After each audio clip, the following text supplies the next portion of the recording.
Lecture audio du conte Le serpent blanc de Jacob et Wilhelm Grimm par Valérie Alain.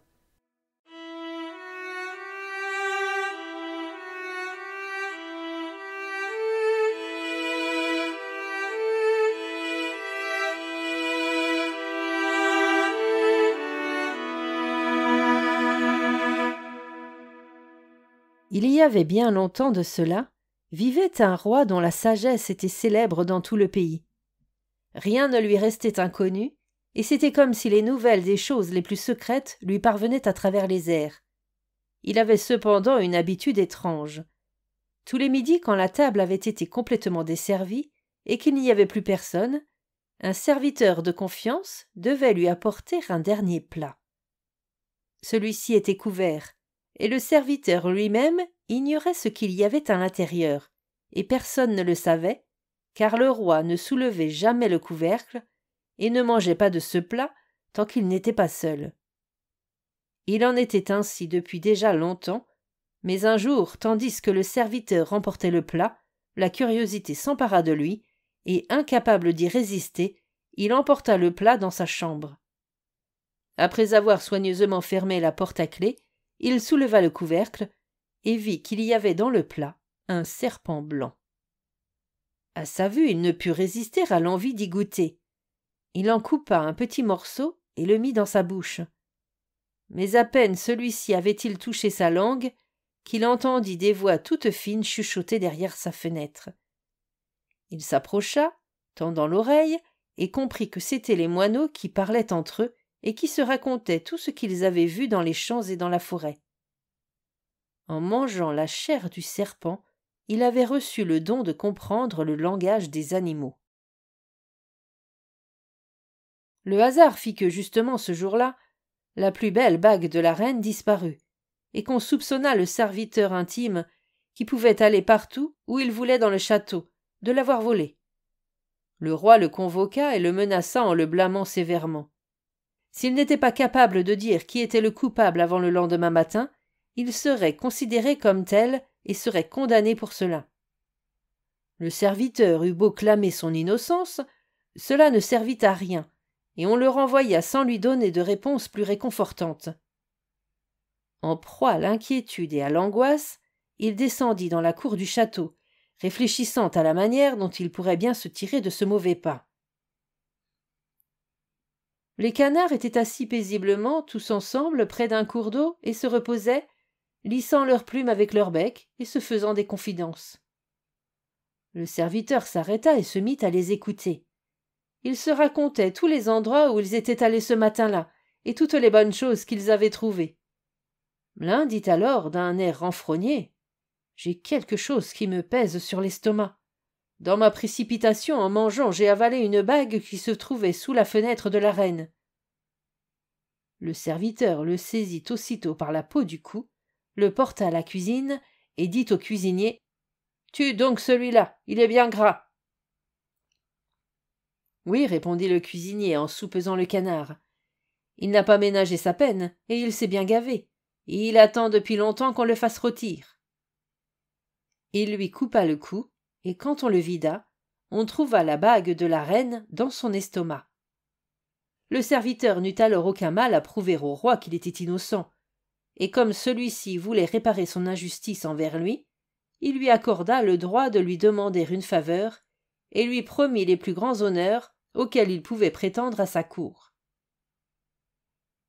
Le serviteur refusa tout cela, et demanda seulement qu'on lui donne un cheval et de l'argent pour voyager, car il avait envie de voir le monde.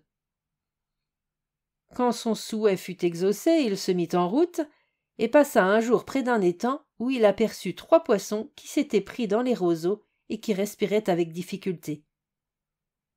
Bien qu'on dise que les poissons sont muets, il les entendit tout de même se plaindre de devoir connaître une mort aussi misérable. Comme il avait bon cœur, il descendit de cheval et remit à l'eau les 3 prisonniers. Ceux-ci se mirent à frétiller de joie, sortirent leurs têtes de l'eau et crièrent dans sa direction « Nous n'oublierons pas que tu nous as sauvés, et nous te le rendrons. » Il poursuivit son chemin, et peu de temps après, il eut l'impression d'entendre une voix dans le sable, à ses pieds, Il tendit l'oreille et entendit la plainte d'un roi des fourmis. « Si seulement les hommes ne nous importunaient pas avec leurs bêtes maladroites. Voilà qu'avec ses lourds sabots, cet idiot de cheval m'écrase mes gens sans aucune pitié. » Le serviteur fit prendre à son cheval un chemin latéral, et le roi des fourmis lui cria « Nous n'oublierons pas cela et nous te le rendrons. » Son chemin le conduisit dans une forêt, et il y vit un père corbeau et une mère corbeau qui se tenaient au bord de leur nid et qui poussaient leurs petits dehors. « Allez-vous-en, vauriens que vous êtes. Nous n'arrivons plus à vous nourrir, et vous êtes assez grands pour trouver à manger tout seuls, criait-il. Les pauvres petits étaient par terre et battaient des ailes en criant « Pauvres enfants abandonnés que nous sommes, nous devons nous nourrir tout seuls, alors que nous ne savons pas encore voler. Que nous reste-t-il d'autre à faire que de mourir de faim ici ?» Le bon jeune homme mit alors pied à terre, tua son cheval avec son épée et l'abandonna au jeune corbeau en guise de nourriture. Ceux-ci s'en approchèrent en sautillant, se mirent à manger et lui crièrent « Nous n'oublierons pas cela et nous te le rendrons. » Il devait à présent utiliser ses propres jambes, et après avoir marché longtemps, il arriva dans une grande ville. Il y avait beaucoup de bruit et de bousculades dans les rues. Puis un homme à cheval arriva, annonça que la fille du roi cherchait un mari, mais que celui qui la demanderait en mariage devrait venir à bout d'une épreuve difficile et que s'il n'y parvenait pas, il le payerait de sa vie. Quand il vit la fille du roi, le jeune homme fut aveuglé par sa grande beauté au point d'oublier tout danger. Il se présenta chez le roi en se faisant annoncer comme prétendant. On le conduisit aussitôt au bord de la mer, et on jeta un anneau d'or dans l'eau sous ses yeux. Puis le roi lui ordonna d'aller chercher cet anneau au fond de la mer, et ajouta « Si tu remontes sans cet anneau, on te jettera de nouveau à l'eau, et on recommencera sans cesse jusqu'à ce que tu meures. » Tous plaignirent ce beau jeune homme, puis ils le laissèrent seul au bord de la mer. Il était là, sur le rivage, réfléchissant à ce qu'il pouvait bien faire, quand il vit soudain 3 poissons nager dans sa direction, et c'étaient justement ceux à qui il avait sauvé la vie. Celui du milieu tenait dans sa bouche un coquillage qu'il déposa sur le sable, au pied du jeune homme, et quand celui-ci le ramassa et l'ouvrit, il trouva l'anneau d'or à l'intérieur. Tout joyeux, le jeune homme porta l'anneau au roi, s'attendant à ce qu'il lui accorde la récompense promise. Cependant la fille du roi, si fière, quand elle apprit qu'il n'était pas son égal par sa naissance, le dédaigna et exigea qu'il vienne d'abord à bout d'une 2e épreuve. Elle descendit dans le jardin et éparpilla elle-même dans l'herbe 10 sacs de millet. « Il doit l'avoir ramassé demain avant le lever du soleil, et il ne doit pas manquer un seul grain, » dit-elle. Le jeune homme s'assit dans le jardin et se mit à réfléchir pour savoir comment il était possible d'accomplir cela, mais aucune idée ne lui vint à l'esprit, et il resta assis là, tout triste, et s'attendant à ce qu'on le conduise à la mort sitôt le soleil levé. Mais quand les premiers rayons de soleil illuminèrent le jardin, il vit que les 10 sacs étaient alignés et bien remplis, et qu'il ne manquait pas un seul grain. Le roi des fourmis était venu pendant la nuit avec ses milliers et ses milliers de fourmis, et les animaux reconnaissants avaient ramassé le millet avec beaucoup de zèle et en avaient rempli les sacs. La fille du roi descendit en personne dans le jardin et constata, à son grand étonnement, que le jeune homme avait accompli la tâche qui lui avait été imposée.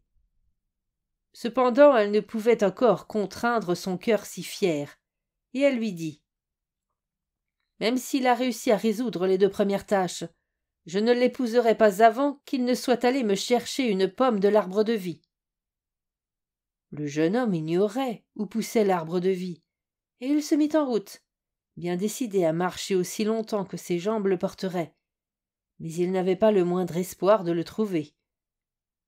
Quand il eut déjà traversé 3 royaumes et qu'il arriva un soir dans une forêt, il s'assit au pied d'un arbre pour y dormir. Il entendit alors un bruissement dans les branches de l'arbre, et une pomme d'or tomba dans sa main. Au moment même, 3 corbeaux descendirent vers lui, vinrent se poser sur ses genoux et lui dirent « Nous sommes les 3 jeunes corbeaux que tu n'as pas laissés mourir de faim. Nous avons grandi et entendu dire que tu cherchais la pomme d'or. Et nous sommes allés de l'autre côté de la mer, jusqu'au bout du monde, là où pousse l'arbre de vie, pour te la rapporter. » Plein de joie, le jeune homme prit le chemin du retour et apporta la pomme d'or à la jolie fille du roi. Et celle-ci n'eut dès lors plus aucune excuse. Ils partagèrent la pomme de la vie et la mangèrent ensemble. Le cœur de la jeune fille fut alors rempli d'amour pour le jeune homme, et ils vécurent jusqu'à un âge vénérable dans un bonheur sans mélange.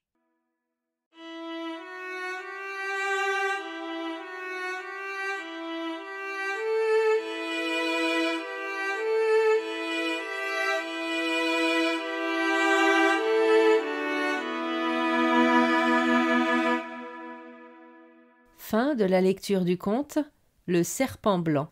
Merci de votre écoute. Je vous rends vos oreilles. Cœur avec les doigts.